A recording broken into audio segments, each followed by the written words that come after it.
Ok. Hola jóvenes, buen día. Bueno jóvenes, aquí ya tengo el video que hicimos esta mañana. Sin embargo, ha fallado el video ya que no tiene audio. Entonces estoy en la necesidad de volverlo a grabar. Sin embargo, básicamente vamos a hacer lo mismo. Muy bien. Ahora empecemos con el detalle. ¿Qué es lo que decíamos esta mañana? Era justamente que hoy día nos vamos a ocupar de hacer un poco de historia del computador para saber cómo más o menos es la historia, el cuento, y luego vamos a ver trabajitos para que hagan ustedes un reconocimiento de su computador, ¿ya? Entonces, ahí ya tenemos lo que es de mecánica industrial, las prácticas que siempre haremos, y ahí está, el computador y su historia, y vamos a revisar un poquitito esto, ¿ya? Entonces, tengo estos archivos que también se los voy a mandar a la plataforma para que ustedes tengan, no está queriendo abrir pronto. Muy bien, entonces aquí tenemos uno de los archivos.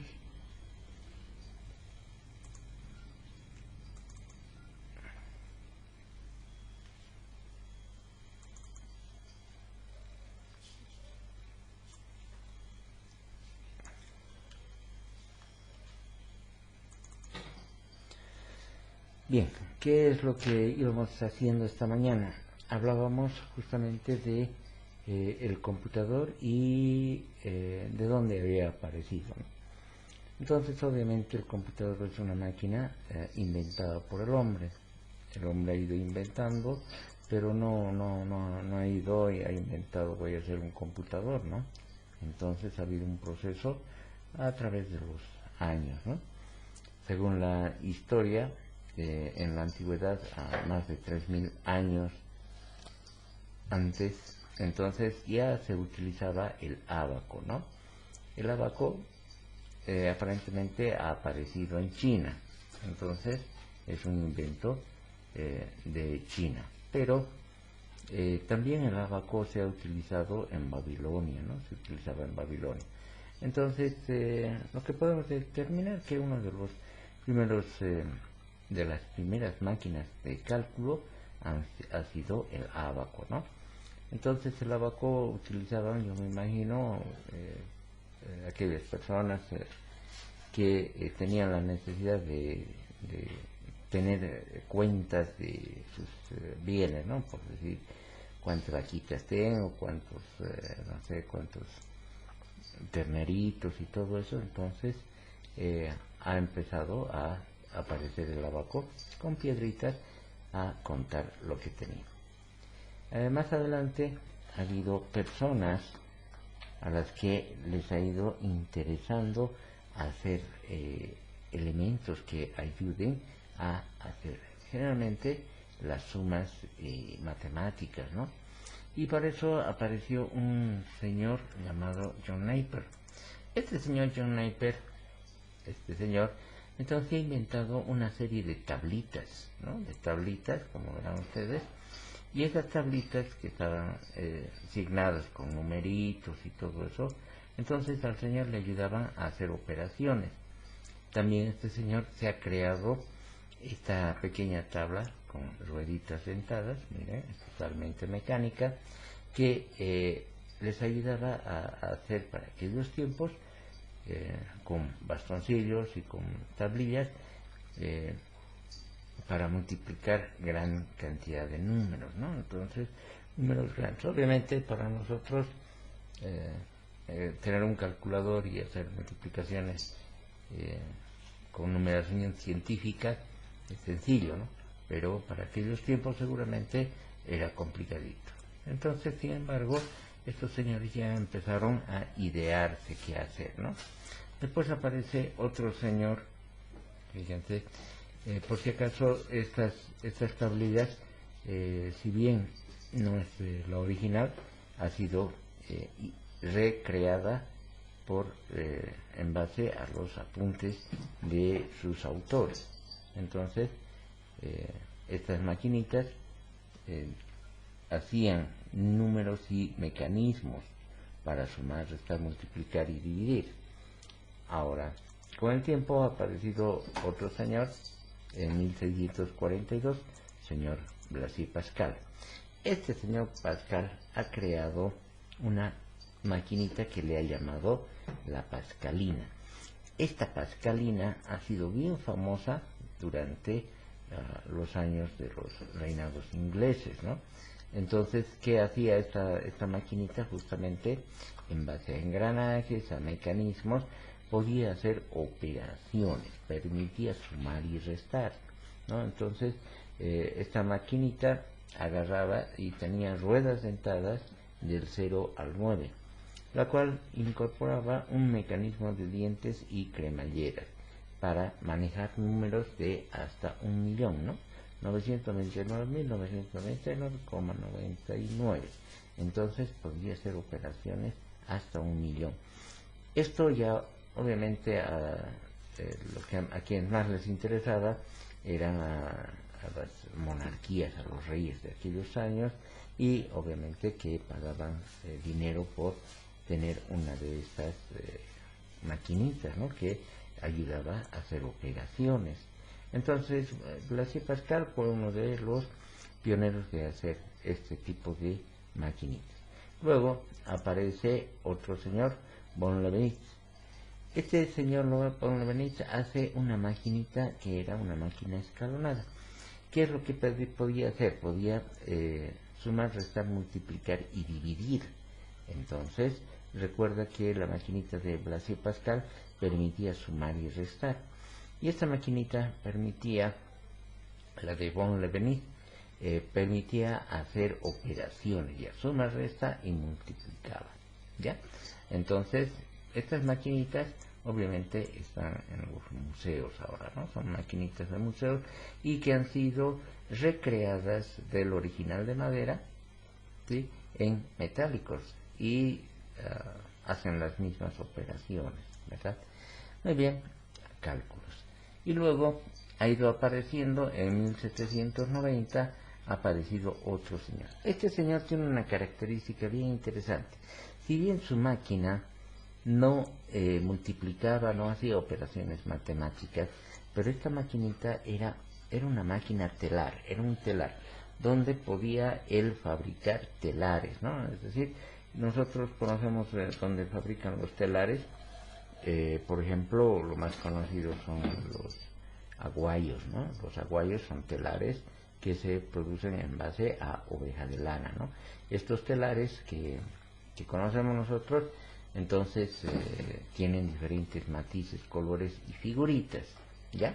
Entonces, obviamente no estamos hablando de ese tipo de telar, tal vez de tela fina, de seda, que sabía fabricar el señor, pero tenía, fíjense, en su telar trabajaba con unas tarjetas perforadas. Estas tarjetas perforadas permitían introducir diseños y colores en sus trabajos. Entonces, él hacía estos telares, pero con tarjetas perforadas.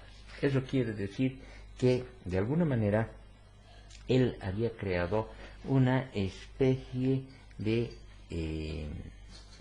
memoria, ¿no? Entonces, a alguien le gustaba el telar o el trabajo que había hecho de unas rosas, entonces volvía a reproducirlo y lo hacía exactamente lo mismo, ¿no?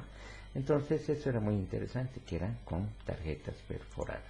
Y con el tiempo aparece este otro señor, Charles Babbage.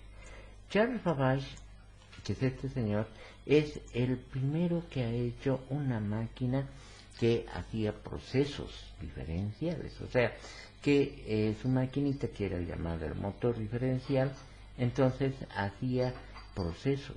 A ver, ¿qué es lo que hacía esta maquinita? Entre otras cosas, resolvía ecuaciones diferenciales. Eso ya estamos hablando de mecánica avanzada, matemática avanzada, ¿cierto? Entonces hacían lo que eran las ecuaciones diferenciales, pero tenían las características de que escribía y mantenía un programa en base a las ruedas que tenía aquí, que estaban marcadas, también seguramente con perforaciones. Entonces, para eso conoció, o había una señora que era la señora Ada Byron. Esta señora Ada Byron era la que programaba la máquina diferencial para que haga los procesos. Ha sido la primera mujer programadora, ¿sí?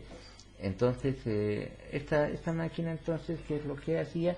Entonces ya resolvía y se podía programar. Entonces, al decir escribí un programa de demostración, entonces quería decir que esta maquinita ya podía ser programada. En algunos casos hacía operaciones de suma, resta, multiplicación, y en otros casos seguramente hacía de restas, divisiones, y manejaba de esa manera mediante las varillas y los discos que tenían perforaciones. Como verán, estas maquinitas eran manejadas por una sola persona. Entonces ya había una unidad de control. Como ustedes verán, podía manejar la máquina y generar resultados. Había una unidad de control, una unidad de almacenaje de información. ¿Cuál es el almacenaje de información?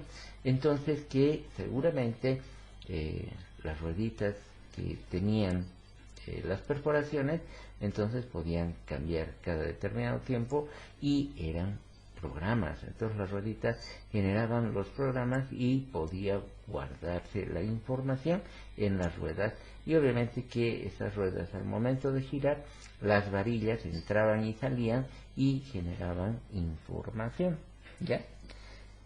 Dentro de estos elementos almacenaba, dice, sus resultados en tarjetas perforadas. Ya estamos hablando nuevamente de las tarjetas perforadas que permitían guardar información, almacenar información. Entonces esta máquina, lo que ella tenía era una característica de una unidad de control que podía controlar una persona, un operador, ¿sí? Un almacenaje, tenía una memoria, y podía hacer operaciones diferenciales, matemáticas avanzadas. ¿Está bien? Muy bien. Luego, con el tiempo, ha aparecido otra persona, el señor Hollerith. Este señor Hollerith hizo su primer máquina, ¿sí? Hizo su primer máquina, y dentro de lo que el señor Hollerith hizo dentro de este proceso ha sido crear un sistema binario. Es decir, fíjense, en Estados Unidos, lo que habíamos hablado, para hacer el censo de 1880, el señor agarró e hizo un sistema de control de la población.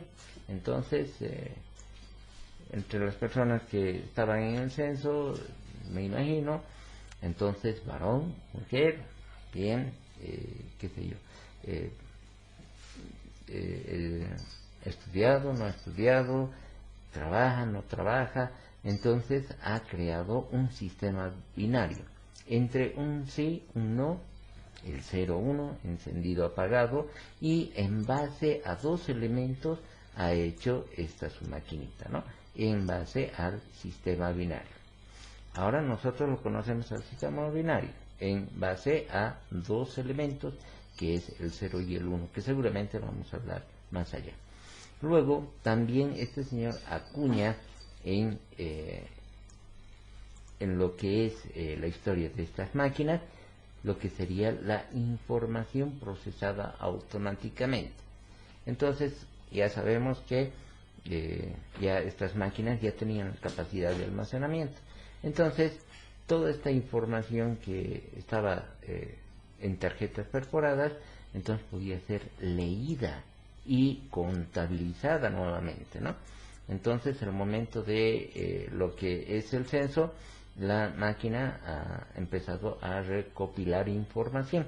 Esta información ha sido guardada por persona en una tarjeta. Como les digo, varón, mujer, estudio, tuvo estudio, no tuvo estudio, trabaja, no trabaja, no sé, cosas así más o menos, ¿cierto? Entonces, para luego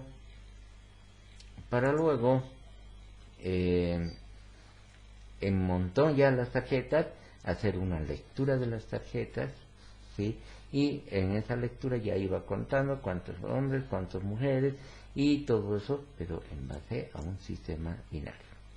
Luego aparece otro señor, el señor Enken, ¿ven? Como verán, este señor Enken empieza y ya crea lo que diríamos un computador moderno.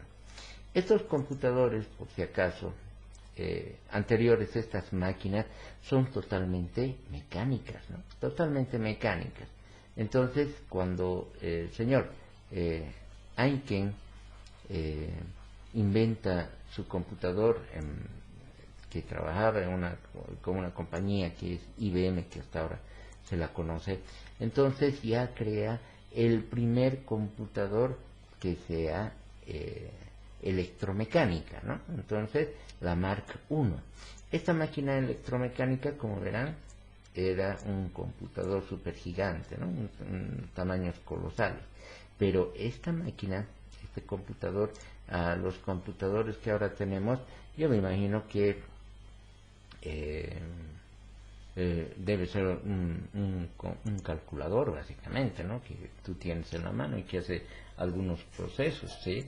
Entonces, esa era la capacidad para aquellos años. Pero, sin embargo, había creado un computador que podía hacer trabajos, ¿no? Dentro de estos trabajos que podía hacer, vamos a ver, miren, tenía 750.000 partes y 500 millas de cable, ¿no? Un peso de 5 toneladas y obviamente, por lo que dice, era muy ruidosa. Sin embargo, esta máquina ha sido uno de los predecesores de nuestras máquinas actuales, ¿no? Entonces, ¿qué es lo que hacía? Decía que hacía 3 cálculos por segundo y ha sido el primer computador electromecánica que ha sido creada por el hombre. Y luego, entre tantas idas y venidas, se crea la Mark I, la Mark II, la Mark III y la Mark IV. Entonces estas computadoras ya han ido haciendo y generando mayor cantidad de procesos, ¿ya? Eso es lo que ha ido ocurriendo. Un poco entre lo que ha ocurrido entre 1943 y sus máquinas Mark I, II, III y IV, aparece otro señor en una universidad en Estados Unidos que inventa y diseña el primer computador digital, ¿no? Entonces este computador digital ya está en base a circuitos, ¿no? Circuitos eléctricos, electrónicos, pero ya empieza a utilizar algunas cosas. Por ejemplo, dice que utilizaban circuitos lógicos binarios y tenía memoria regenerativa. Eso quiere decir que podía, recuerden que en las otras su memoria eran las tarjetas perforadas, ¿no? Y una tarjeta perforada era utilizada y nunca más era vuelta a utilizar, ya era material perdido, ¿no? Sin embargo, ya este señor ha empezado a crear una memoria regenerativa, es decir, que podía guardar cierta información por un tiempo, luego borrar esa información y meter otra información. Entonces, así es como se ha ido generando toda esta historia. Para más lorito, aparece en 1946, ¿no? Aparece otros inventores que han inventado lo que es la ENIAC. Este computador ENIAC ha sido inventado durante la Segunda Guerra Mundial, obviamente como, entre comillas, como un arma que podía ayudar a procesar datos rápidamente para que se pueda tomar decisiones en el momento, ¿no?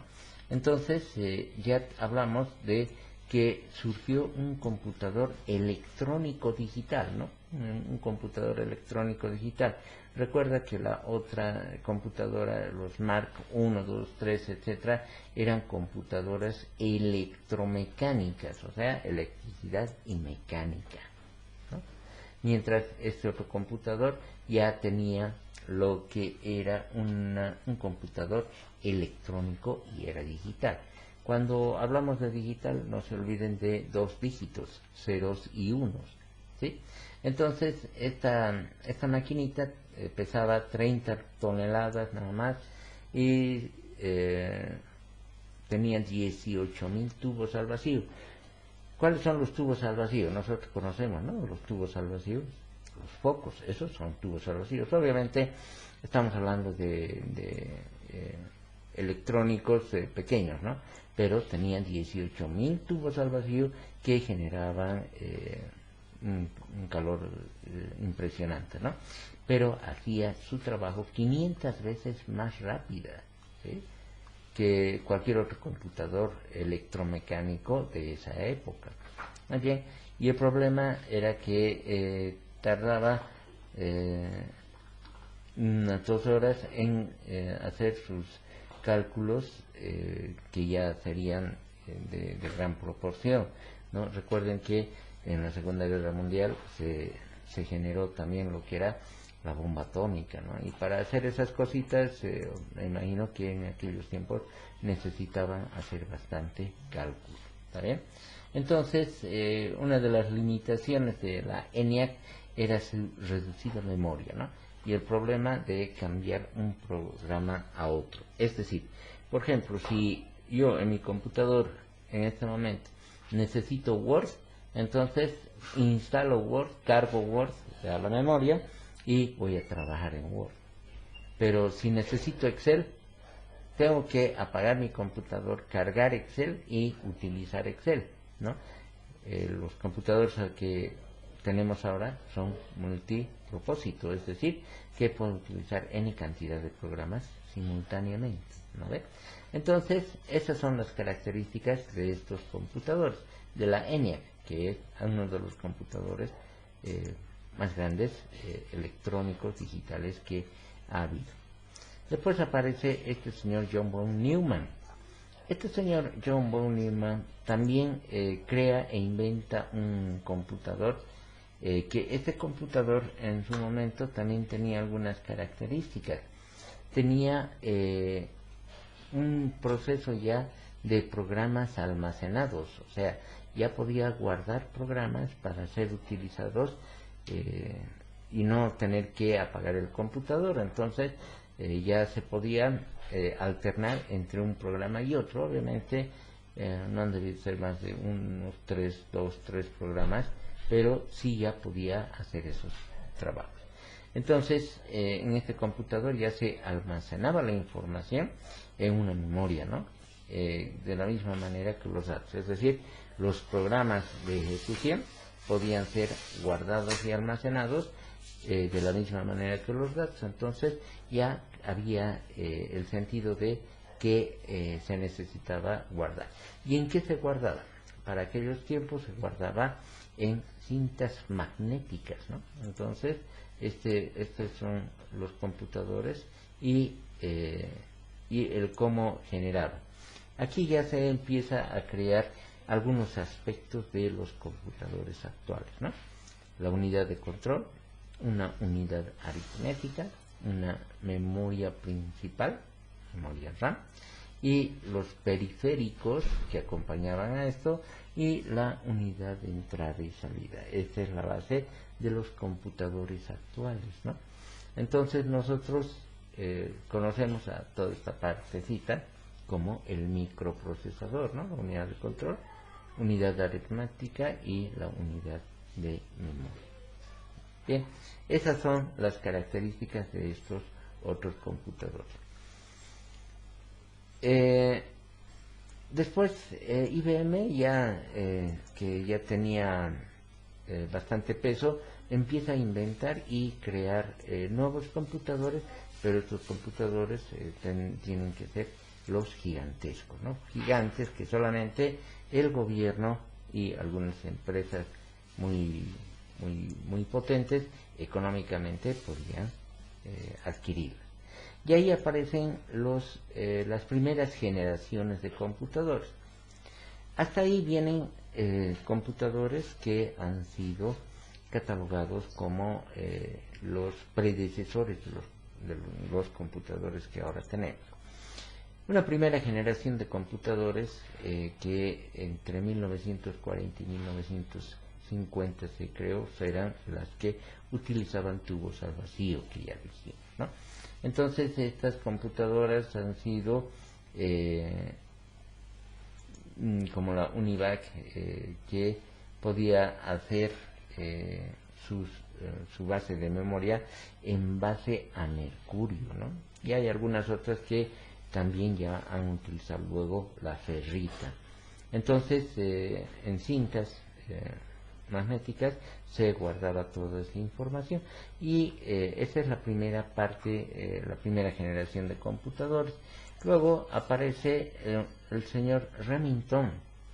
Este señor Remington ya empieza a crear su computador en base a lo que decíamos, las cintas magnéticas, ¿no? Aquí están las cintas magnéticas donde se guardaba la información, donde se corrían los programas y permitían que pueda ser generado cantidad de cálculos para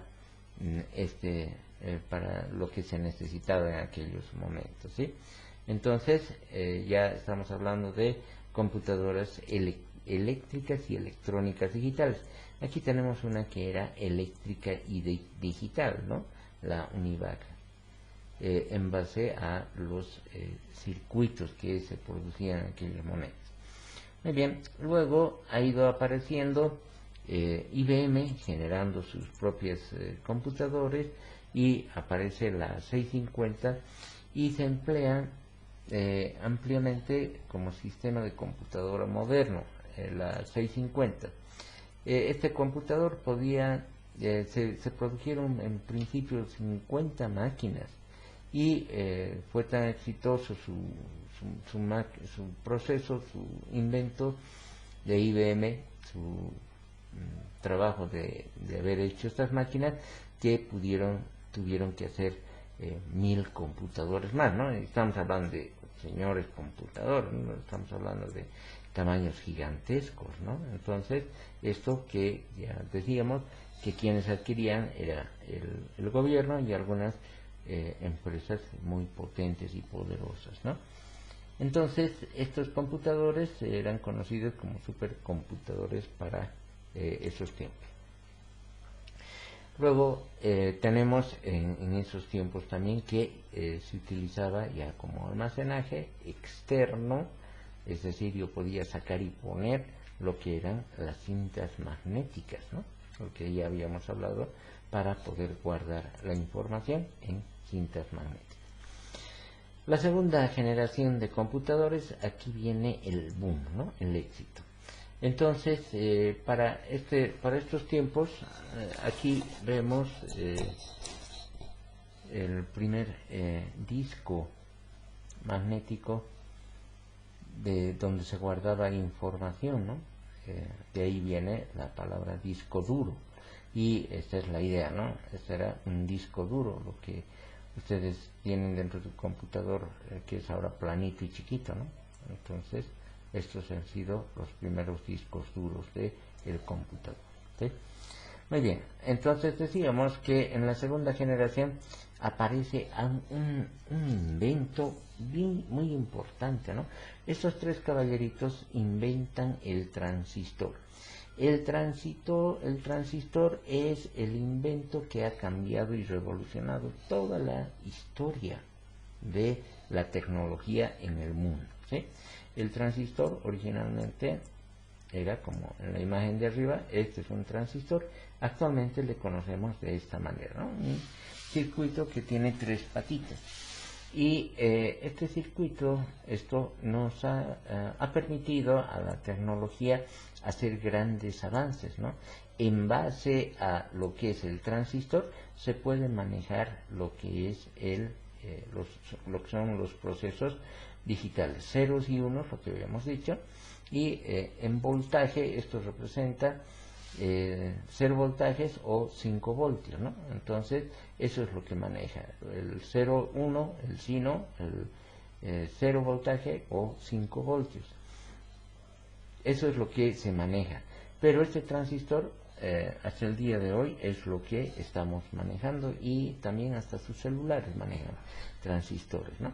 Para tener una idea, nosotros tenemos, a ver, vamos a ver, nosotros tenemos nuestro computador. Aquí está mi computador. Fíjense, voy a entrar a las propiedades y tengo aquí mi procesador. Este procesador,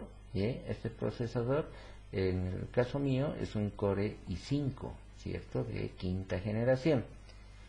Es i5, y como que sé que es de quinta generación por el primer número que va después de el i5, que sería 5. Entonces, este es de quinta generación. Este microprocesador, Intel, tiene millones de transistores dentro de él. Entonces, millones de transistores que generan los procesos, ¿eh? Entonces, el transistor es el elemento que ha revolucionado lo que es los procesos y la tecnología digital en nuestra época, ¿no? Entonces ahora todo es transistorizado, ¿ya? Muy bien, revisamos entonces que eso es lo que ha sido la segunda generación de computadores, donde ha entrado el transistor. Y ahí entra nuevamente IBM con dos pequeñas computadoras de escritorio, ¿no? Entonces, estos computadores, miren, este es un computador de escritorio. Obviamente, en su capacidad es infinitamente pequeñito, ¿no?, al computador que actualmente tenemos, pero para aquellos años era un computador de escritorio. En la tercera generación de computadores, ahí aparece nuevamente IBM con un nuevo computador. Este ya es el computador, ya ha sido reducido, fíjense. Entonces, para esto ya van a empezar a entrar los circuitos integrados, ¿sí? Entonces, recuerda que un transistor, lo que es un transistor, y con ellos se hacen los circuitos, pero estos circuitos empiezan a ser encapsulados en pequeños chips, en pequeños circuitos, y son integrados. O sea, eso quiere decir que en un circuito integrado hay muchos circuitos, ¿sí? Hay muchos circuitos y están dentro de ellos integrados.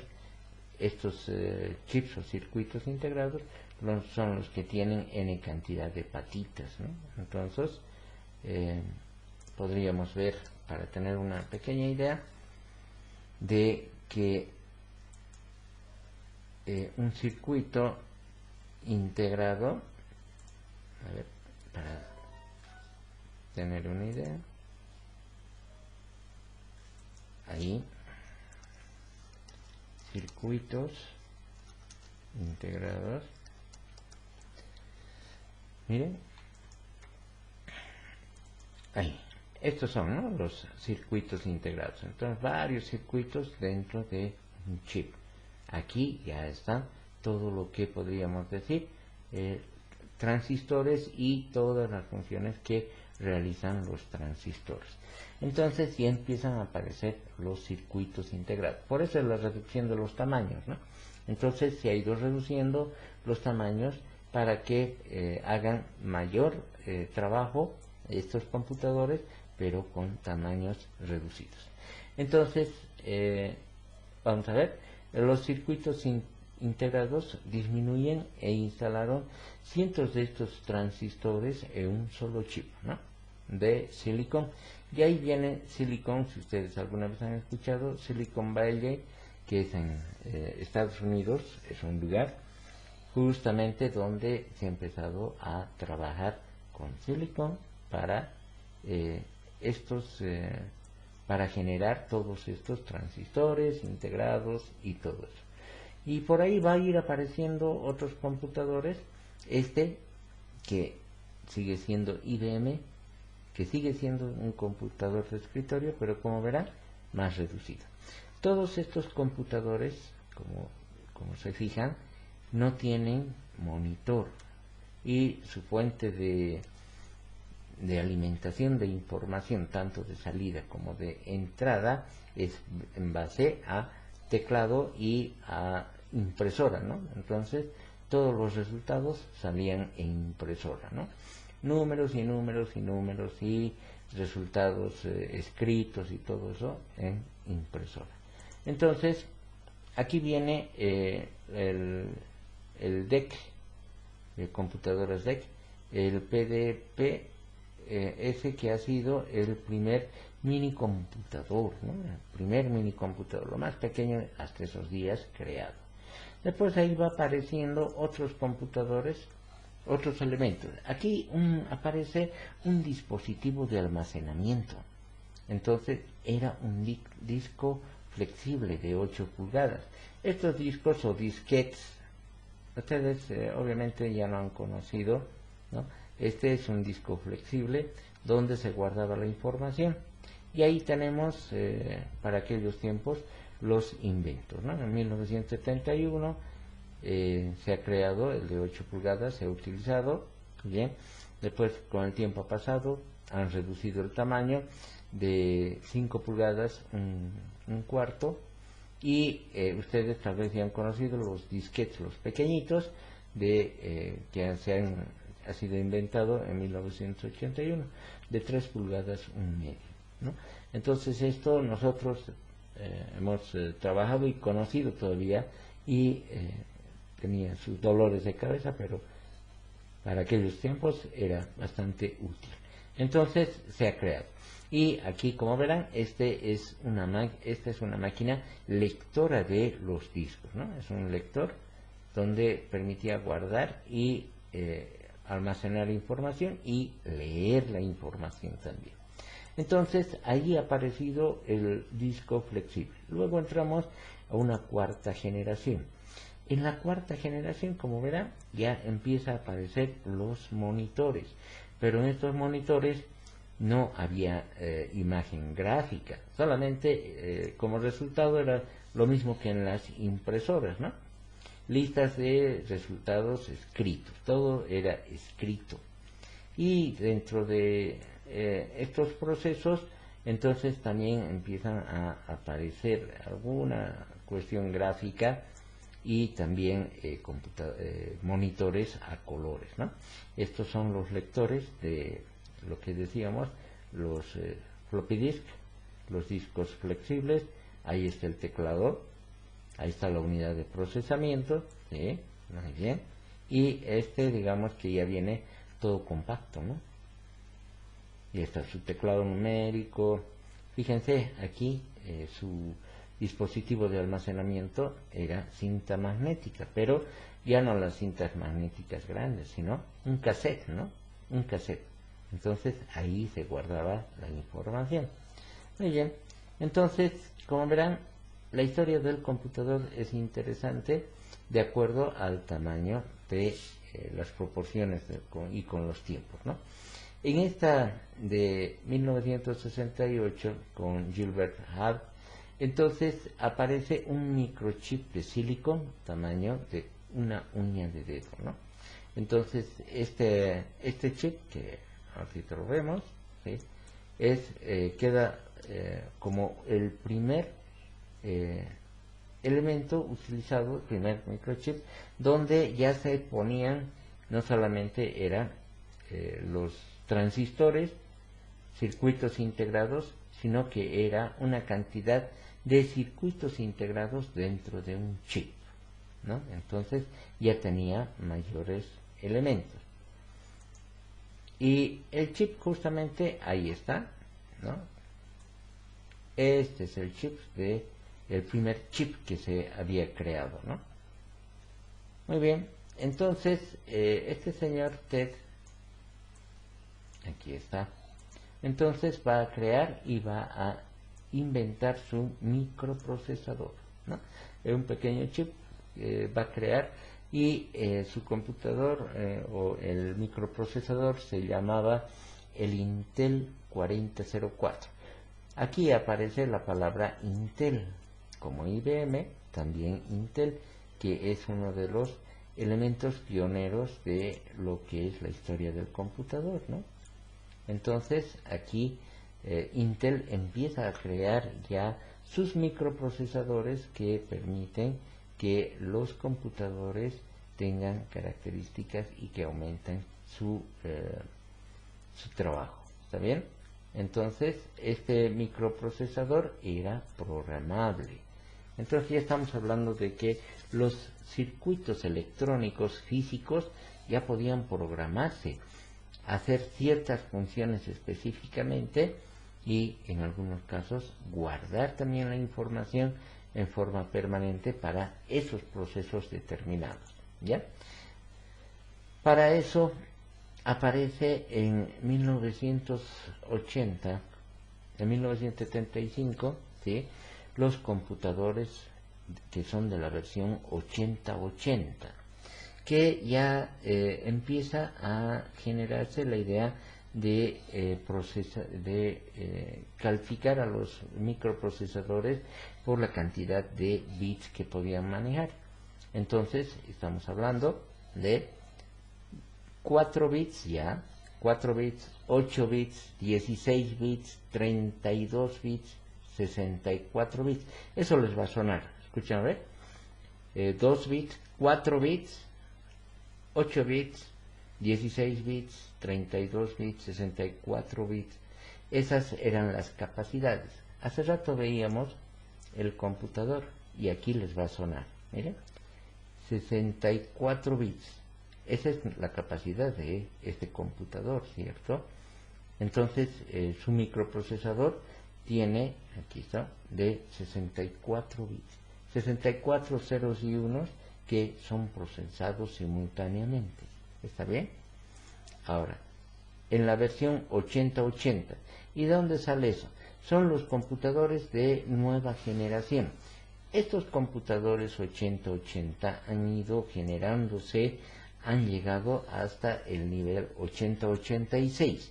Los computadores 8086 son los que han trabajado con 32 bits.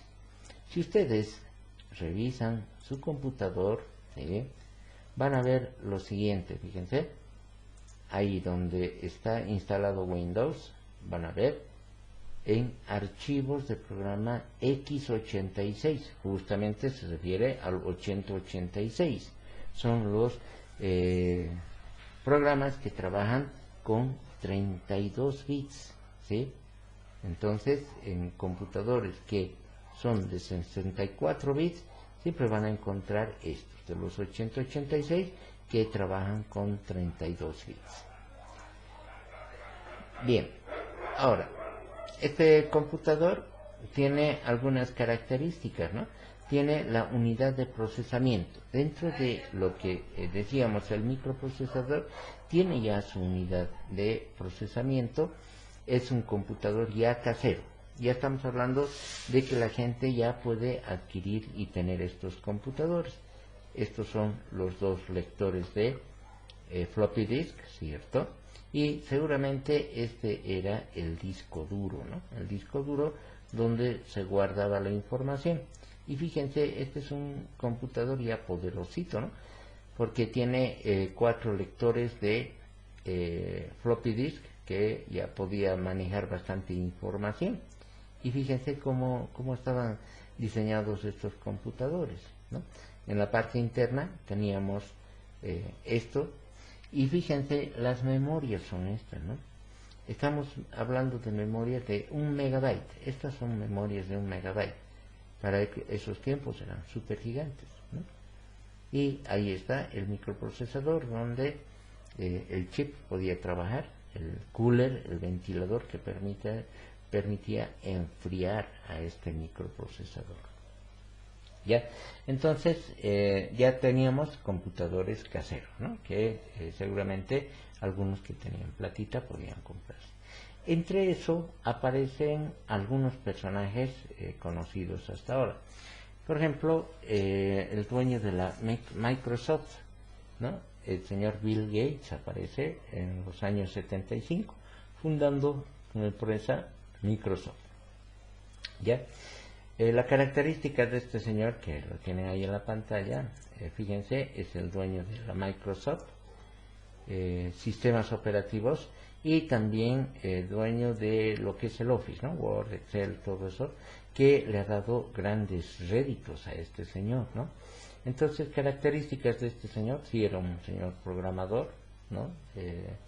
Que tenía habilidades, a ver, aparte de ser programador, habilidades para el mercado, la mercadotecnia. Este señor tenía ciertas habilidades y agarra y compra un programa que se llamaba QBasic, ¿no? Un programa, y este programa él mismo lo modifica y hace todo un proceso de modificaciones y crea su sistema operativo MS-DOS, Microsoft Disk Operative System. Eso es MS-DOS. Entonces este sistema operativo trabajaba con los computadores IBM, y una de las cualidades de este señor es que él no lo vendió su programa de sistema operativo a IBM, ¿no? Entonces él es el dueño de este programa. Lo que sí queda con IBM es que todos los computadores IBM tenían que tener un sistema operativo DOS para ser operado por la gente, ¿no? Que ya era popular para entonces. La idea era que IBM vendía sus computadores con el sistema operativo y le daba un monto de dinero, un rédito, por derechos de autor por el sistema operativo. Entonces a IBM le interesaba vender, no se hacía ningún problema. Este dinero que ha ido recibiendo el señor Bill Gates, entonces lo ha enriquecido, ¿no? Ha ido creciendo económicamente, y luego él ha ido creando también su programa Windows. Él trabajaba y se conocía también con el señor Steve Jobs. Steve Jobs, para Estados Unidos, es un señor muy conocido, quien ha inventado su propio computador, la Macintosh, ¿no? Entonces él ha creado su computador Apple Macintosh, y trabajaban de alguna manera juntos, y don Bill Gates, en base a el sistema operativo de este computador, también ha creado Windows para nuestros computadores, que también le ha dado réditos y ha ido creciendo, comprando programas pequeños, mejorándolos y exponiéndolos al público para su venta, y ha ido creciendo enormemente. Y como les decía, en esta historia también aparece don Steve Jobs, dueño de los computadores Apple Macintosh, que son diferentes, ¿no? En Estados Unidos suenan bastante fuerte dos tipos de computadores, que son los Macintosh y los PCs. Entonces, PC es Personal Computer de IBM. Entonces, donde más ha crecido a nivel mundial han sido los PCs, ¿no? Personal Computer con Windows, con el sistema operativo Windows, ¿no? Y por detrásito, en segunda, ya ha venido y se ha quedado Steve Jobs.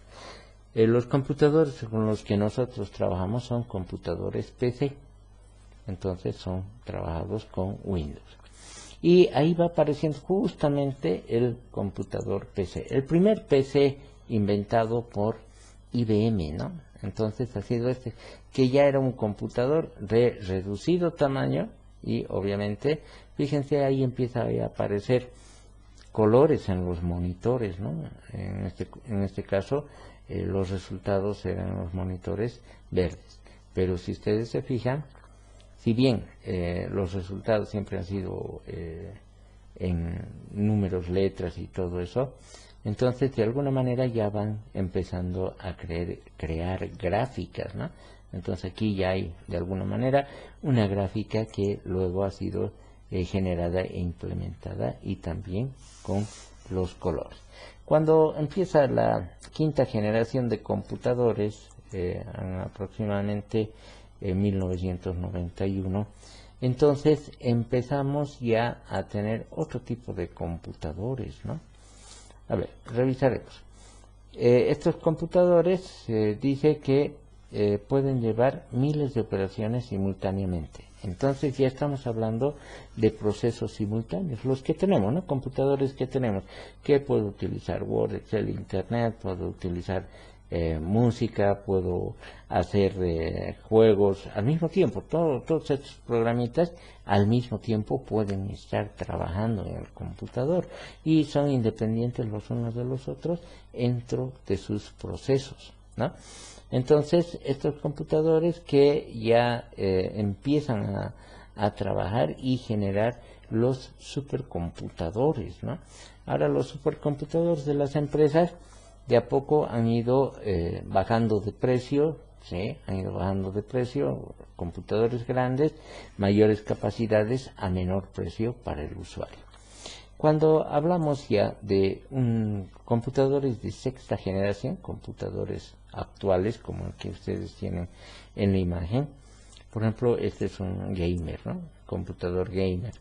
Mira, tiene 3 monitores, tiene su cámara, su micrófono y ahí tiene sus luces de colores denominados el RGB, que nos permiten hacerlo impactante, impresionante estos computadores, ¿no? En estos computadores que estamos hablando de la generación del 2020, lo que ahora estamos, entonces tenemos computadores. Si bien hay computadores un poquito, no diríamos antiguos, sino que no son tan recientes, pero que sí pueden utilizar tanto el sistema operativo Windows 7, el Office 2010, 2013 pueden todavía ser instalados. Entonces estamos hablando de computadores Celeron, Core 2 Duo, Core 2 Quad. ¿Qué son los Core 2 Duo? Core 2 Duo quiere decir que tienen dos núcleos en el microprocesador, ¿no? Los Celeron son de un solo núcleo, como los Pentium 4, Pentium 3, Pentium 2, de un solo núcleo, ¿no? Los Core 2 Duo, entonces ya vienen con 2 núcleos, el Core 2 Quad, que ya viene con 4 núcleos, y actualmente tenemos los que están en boga, son los computadores i3, i5, i7, i9. Entonces estos computadores, por ser i3 no quiere decir que sea antiguito, no pasa nada. Tienen diferentes generaciones cada uno de estos, primera generación, segunda generación, etcétera, etcétera, ¿no? Entonces, como les decía hace rato, por ejemplo, mi computador es un Core i5 de quinta generación, ¿está bien? Entonces, todos estos computadores van aceptando todos estos programas que habitualmente se utilizan, ¿sí? Entonces, el que sea i3 no quiere decir que sea antiguito, ¿no? Es una característica de estos computadores, pero estamos hablando también de computadores, generalmente los gamers para los juegos y para programas de alto nivel. Entonces estamos hablando de, para los que nosotros usamos, para nosotros vamos a estar bien con un i3 que tenga una memoria RAM de 4 GB mínimamente, sea cualquiera de estos, i3, i5, i7, y de las generaciones podríamos hablar de cuarta, quinta generación para adelante, excelente. Obviamente uno de última generación también cuesta dinerito, ¿no? Entonces lo mejor es tener un computador que sea bastante funcional. Ahora, como les decía, mínimo de 4 GB de memoria RAM, ¿sí? Video, entre 1 y 2 GB de video, que sería, digamos, para lo que normalmente estamos trabajando. Discos de 1 terabyte, hay de 500 GB y de 1 terabyte normalmente. Y las tarjetas madre hay algunas tarjetas madre que son muy interesantes. Este computador, por lo que he visto, una de las características era que es un computador Asus y que tiene características como para microprocesadores Core i9, ya, de quinta generación. Muy bien, entonces, como verán ustedes, estos computadores ya son monstruosos, ¿no? Gigantes. A nosotros lo que nos interesa, un PC gamer de nivel medio, para nuestros trabajos de renderización, ¿no? Entonces vamos a crear e inventar piezas en mecánica industrial, ¿no? En el torno, y vamos a crear piezas, inventar piezas, pero estas piezas que vayamos haciendo podemos engranarlas, ¿no? En el computador en forma digital y hacemos la renderización, o sea, hacemos que es como hacer un motor, ¿no? Que funcione viendo todas las piezas cómo funcionan. Y eso es lo que se llamaría la renderización. Ahora, la tarjeta, dentro de lo que tenemos en la unidad de procesamiento, es la tarjeta de video, ¿no? Una tarjeta de video tiene que ser bastante potente. Estamos hablando de 2 GB mínimamente de potencia en una tarjeta de video. Después el microprocesador tiene que ser de alta velocidad con el sistema overclock. Este sistema nos permite sobredimensionar o hacer funcionar al microprocesador para obtener mayores réditos, ¿no? Actualmente estos computadores de alta gama, ¿sí?, tienen una refrigeración, ya estamos hablando líquida, es decir, con líquido refrigerante. Tiene radiadores como los autos, ¿sí? Entonces hay un líquido que pasa a través de la tapa de lo que es el microprocesador y también de la tarjeta de video, que va enfriando estos elementos que tienen hasta 100 y pico de grados de temperatura, ¿no? Recuerda que el agua hierve a 100 grados de temperatura. Entonces, los microprocesadores y las tarjetas de video y el procesador de la tarjeta de video, entonces llegan a esas temperaturas y hay que enfriarlas, ¿no? Entonces ya no es suficiente ventiladores, sino que refrigeración líquida con radiadores. Bien. Muy bien, ahí está la refrigeración líquida con radiadores para estos computadores. Y obviamente la memoria RAM, ¿no? La mínima que podríamos manejar son 4 GB, ¿no? Fácilmente ahora encuentras de 8 GB, 16 GB, ¿no?, en un computador. ¿Está bien? Muy bien. Luego, obviamente, el audio, que tiene que ser suficiente con que tus auriculares los utilices y ya está. Bien. Luego, el manejo de los cables de alimentación y fuentes de alimentación. Hay que tener cuidado, ¿no? Porque los cables por donde pasa la información no es lo mismo que los cables de alimentación de la tarjeta y todo eso, ¿no? Entonces estos cables de alimentación, por el proceso electromagnético que ocurre dentro de el movimiento de electrones dentro de los cables, entonces ese proceso desvirtúa la información que va pasando por los cables de información. Entonces estos cables ya tienen blindaje, ¿no? Ya están blindados, como para que no afecte los procesos electromagnéticos que están a su alrededor. Las fuentes de alimentación para estos tiempos de 1000 watts es importante tener fuentes de 1000 watts, hay de 500 watts, hay de 750 watts, etcétera, etcétera. Ya estaríamos hablando de 1000 watts. ¿Cómo es de 1000 watts? Es como poner, ustedes conocen los focos de 100 watts, ¿no? 10 focos de 100 watts son 1000 watts.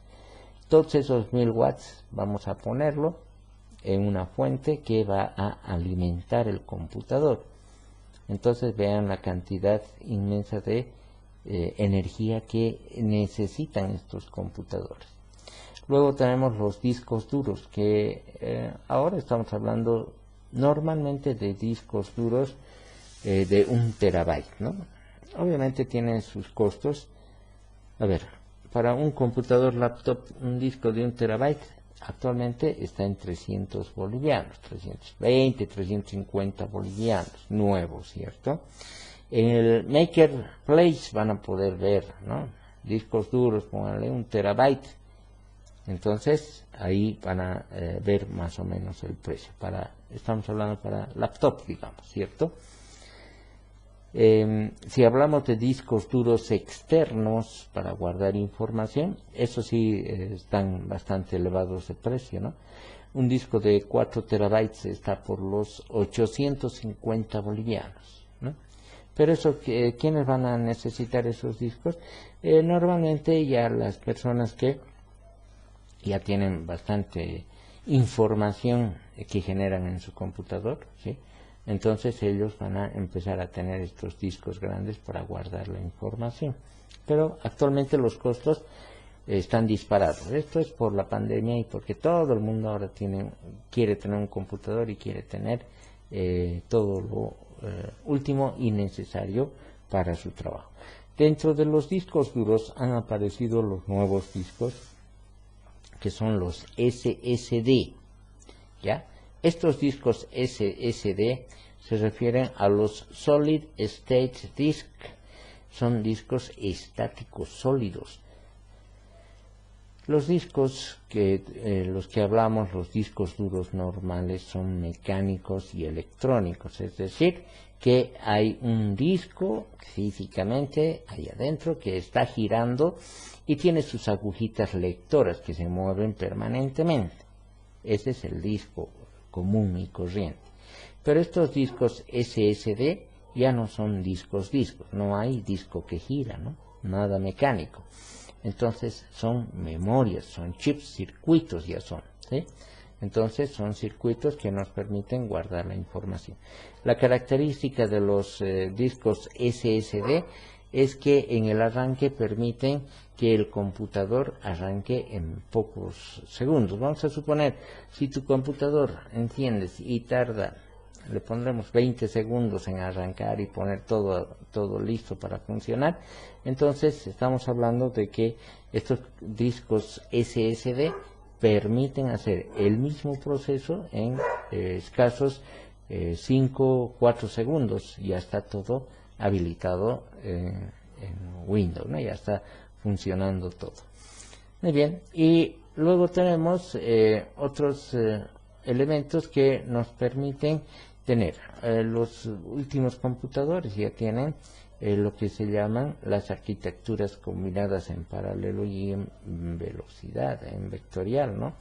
Estos se refieren a que hay cientos de microprocesadores vectoriales trabajando al mismo tiempo. Estos son los que trabajan en los PC gamers, ¿cierto? Entonces, y aparece también ahí lo que diríamos la inteligencia artificial, de lo que ustedes ya han escuchado, ¿no? Y esos procesos ya están generando nuevos tipos de controles y de procesos que realizan los microprocesadores, como sistemas difusos, holografías y transistores ópticos, que ya no estamos hablando de transistores eléctricos electrónicos, ¿no? Donde el 0 y el 1 es valor de voltaje 0 y valor de voltaje 1, que sería 5 voltios. Aquí estamos hablando de transistores ópticos. A ver, en los transistores de los que yo les hablo, estoy hablando 0 y 1. Si este transistor sería óptico, sería prendido, apagado, luz, oscuridad, luz, oscuridad. Pero en los transistores ópticos actuales estamos hablando de que no es solamente luz, oscuridad, blanco, negro, ¿cierto? Estamos hablando de que ya hay una gama de cantidad de colores ópticos digitales que circulan a través de estos transistores, y ya estaríamos hablando, a ver, pensaremos, entre colores rojo, azul, blanco, negro, verde, celeste, y así va cambiando, y estamos hablando ya de otra arquitectura, y vamos a entrar en esa arquitectura a los computadores cuánticos, ¿no? Muy bien, los computadores cuánticos. Fíjense en estas imágenes que les tengo, son computadores actuales, los cuánticos. Son gigantes estos computadores, físicamente son gigantes, ¿no? Entonces, fíjense ustedes ahí atrás de esto, que es el cerebro del computador cuántico, en la parte de atrás los muebles, ¿ven? Este es un mueble donde hay una serie de equipos por los cables, todo eso. Vamos a suponer que el equipo de aquí atrás es del tamaño de una persona, tal vez un poquito más grande, ¿sí? Este es un tonel de energía, pero parece un pequeño turril de basura, ¿sí? Más me refiero al tamaño, ¿no? Observen, y una persona, más o menos, ahí está la cabeza de la persona, el tamaño de una persona. Y fíjense, ¿no? Este es el computador, este es el microprocesador del computador quantum, gigante.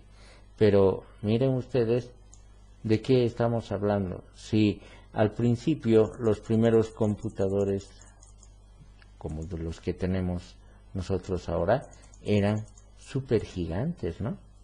Súper gigantes estos computadores. Entonces estamos hablando de que si bien estos computadores actuales, los quantum, son gigantescos en su arquitectura, ¿sí? Son gigantescos, ahí está. Entonces con el tiempo obviamente van a ir reduciéndose, ¿no?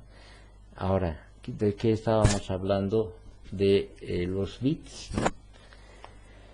A ver, los quantum trabajan con otro tipo de arquitectura. Ahí está.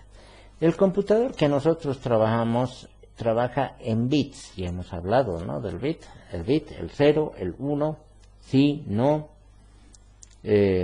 Acabamos de tener una idea de blanco, negro, luz, oscuridad, voltaje 0, voltaje 5, eso es, ¿no? Ceros y unos. Con eso trabajan los computadores. Pero los cuánticos trabajan con qubits. ¿Qué son los qubits? Entonces el bit puede ser 0 o 1. Y los qubits ya no son 0 o 1, sino ya es una gama de posibilidades que tiene cada uno de los qubits. Una idea les estaba dando era con los colores, ¿no? Entonces un bit no solamente va a ser blanco-negro, también puede ser al mismo tiempo de blanco-negro, puede ser verde, azul, puede ser rojo, celeste y así, ¿no? Entonces es una gama impresionante. Y cuando estamos hablando de procesamiento de los qubits, entonces estamos hablando de que en un segundo se genera cualquier cantidad de información.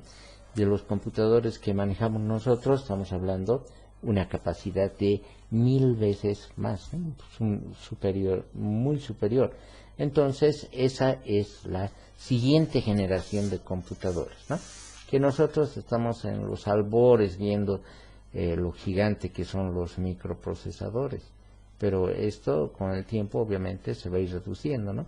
Ahí vemos en la sala donde está este microprocesador de un computador cuántico.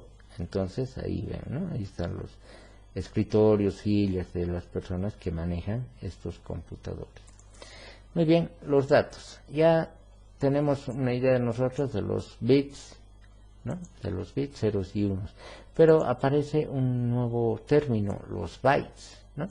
Y para los bytes vamos a ir entendiendo también de a qué se refiere, ¿ya? Aquí tengo. Entonces, estamos hablando de un bit y de un byte.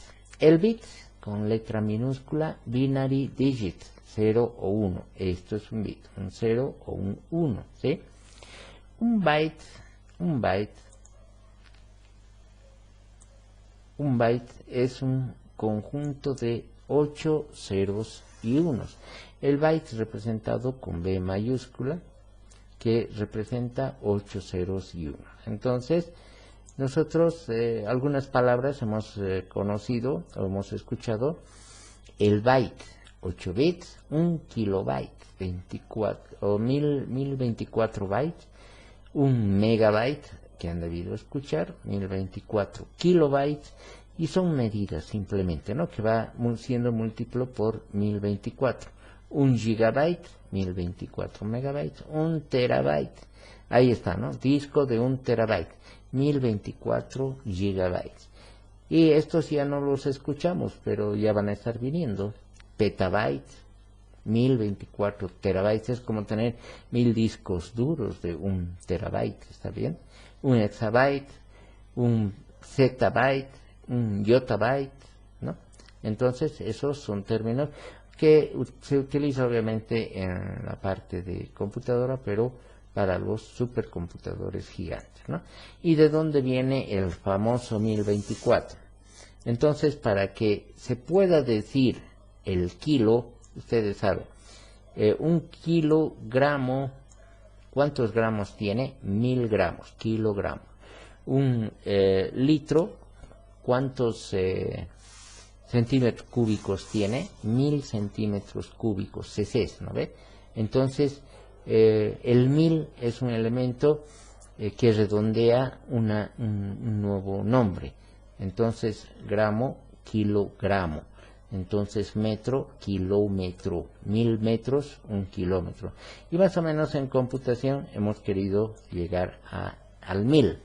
Y lo más próximo del 1000 es 2 bits elevado a la 10, 1024. Y a esto le han llamado un kilobyte. Y así sucesivamente han sido creados los 1024. ¿Ya? Eso se refiere a lo que es un bit y un byte. El funcionamiento del computador. Muy bien, en esta parte del funcionamiento del computador vamos a revisar el siguiente detalle. ¿Ya? Un computador tiene una división, tiene ciertos procesos que se van delimitando de acuerdo a las funciones, ¿no?, el funcionamiento. Tenemos entrada de información a un computador, tenemos salida de información de un computador, tenemos el procesamiento del computador y el almacenaje del computador, ¿no? Esto podríamos verlo, por supuesto, estos elementos ustedes, estos dos archivos los van a tener. Ahí estamos hablando de el bit de ceros y unos y el byte. El byte, que son 8 ceros y unos, ¿sí? 8 ceros y unos. Entonces, no confundir bit con byte, ¿no? Kilobyte o kilobit. Cuando nosotros hablamos de lo que podríamos decir, hablamos de nuestra conexión de internet, cuando nos vienen a vender el internet, ¿no?, nos dicen que la subida y bajada de información es de, vamos a suponer, nos dicen es de 15 megabits, nos dicen, 15 megabytes, ahí nos enredan, ¿no? Nos hablan de 15 megabytes, pero tengan cuidado, entre los megabits, entiéndase, que es un megabyte y un megabit. Si esto está escrito como código, como escritura, como con mayúsculas, MB, es megabyte. Pero si está escrito en minúscula, MB, es megabits, ¿no? Ahora ustedes ya tienen una idea, cuando hablamos de megabits, quiere decir mega, ceros y unos. Pero cuando hablamos de megabytes, estamos hablando de grupos ya de ceros y unos. Y en esto, aquí está, miren, el byte. Son 8 ceros y unos.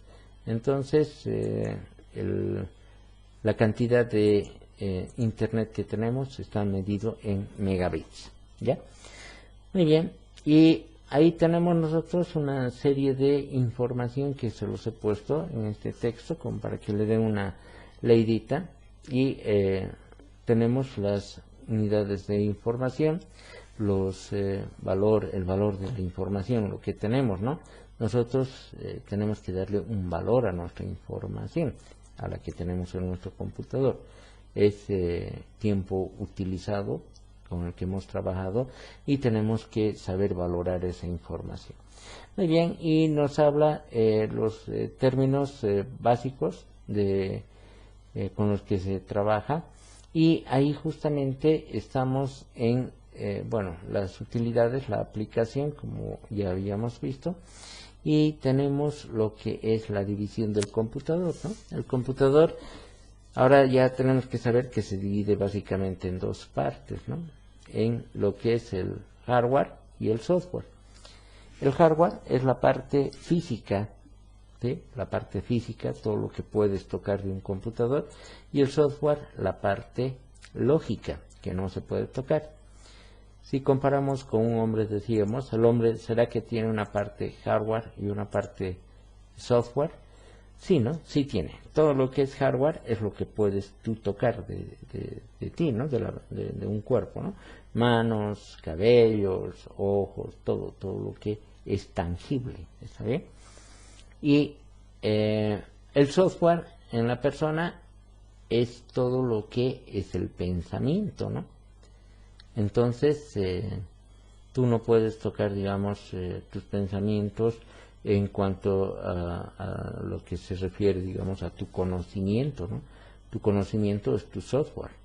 Entonces, yo no puedo agarrar y decir, a ver, tocar tu conocimiento de mecánica industrial físicamente no existe, no hay nada, ¿no?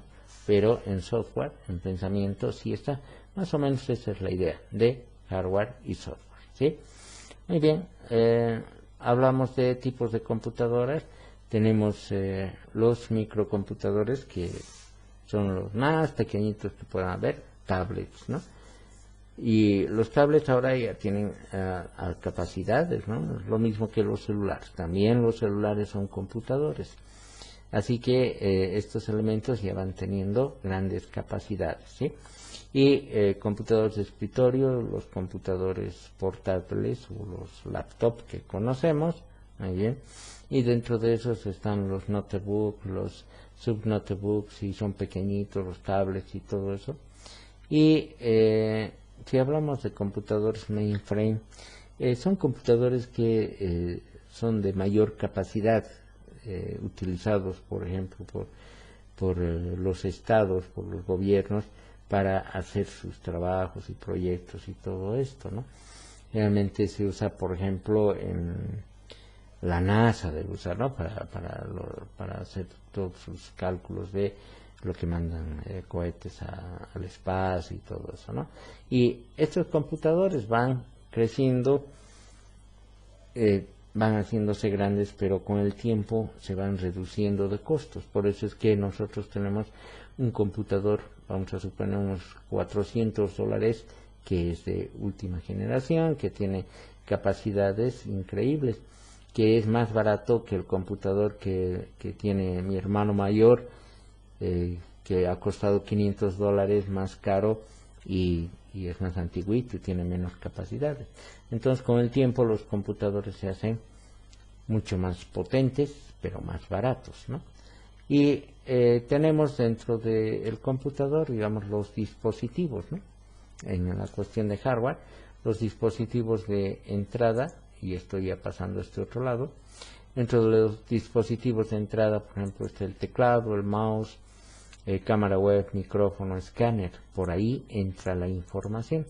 Los dispositivos de procesamiento de información, está la tarjeta madre, el microprocesador mismo, la memoria RAM, también está la tarjeta de video, ¿no? Entonces son los dispositivos de procesamiento de datos.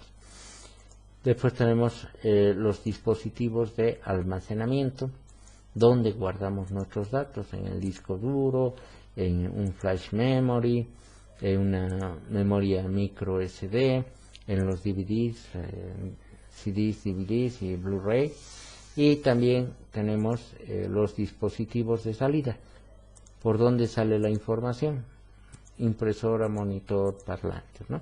Entonces más o menos así es como está la parte de hardware del computador, ¿sí? También tenemos la parte de software, ¿no? Y en software tenemos lo que sería Windows, que conocemos todos, Windows actualmente, Windows 10, antes Windows 7, Windows 8, Windows XP, ¿no? Esos Windows, el Office, Word, PowerPoint, AutoCAD, SolidWorks, programas de edición de video, todos esos programitas, ¿no? Tanto video, música, imágenes, fotografías, internet, todo eso son programas software, ¿no? Más o menos son las características de los computadores. Aquí se los tienen un resumen, y en este otro lado tienen la parte de escrita, ¿no? A lo que se refiere todos estos elementos. Y esos dos archivitos ustedes van a tener. Les hablaba también en la clase de que ustedes van a tener dentro de los trabajos y todo lo que vamos a ir haciendo, entonces ustedes van a tener la siguiente característica en la plataforma. Van a reconocer nuestra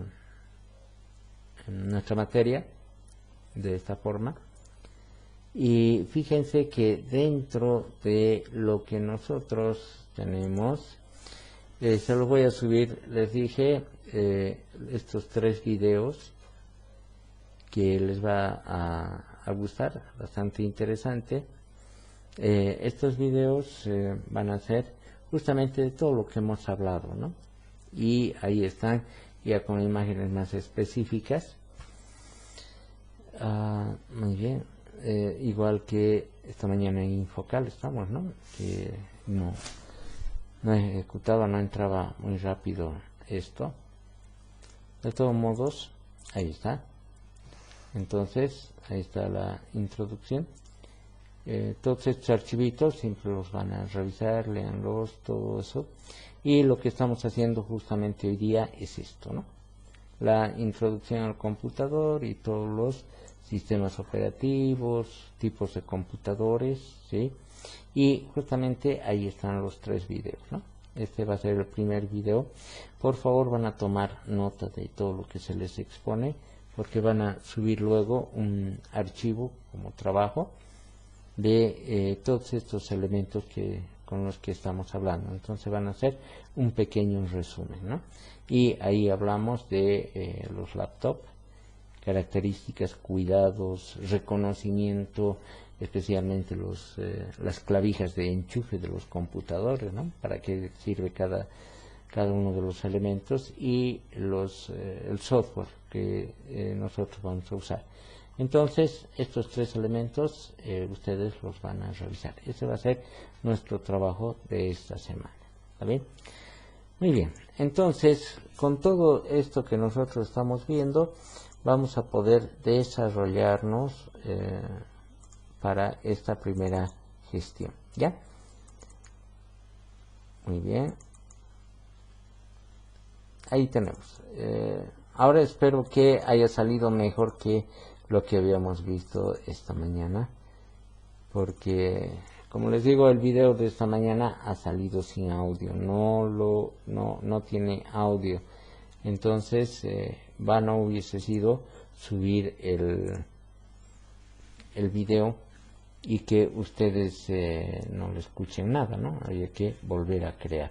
Y básicamente es lo mismo que hemos hablado esta mañana, ¿no? Y ahí tenemos los periféricos, dispositivos de salida, pantalla, monitor, impresora. Estos elementitos se los van a aprender nomás porque son parte de lo que nosotros vamos haciendo y conociendo permanentemente, ¿no? Muy bien. Hasta ahí sería, jóvenes, nuestro trabajito de esta semana. Mil disculpas por no mandarles el video que se ha creado, pero esta vez sí ha grabado audio. ya he verificado. Gracias, jóvenes, que les vaya bien, hasta luego.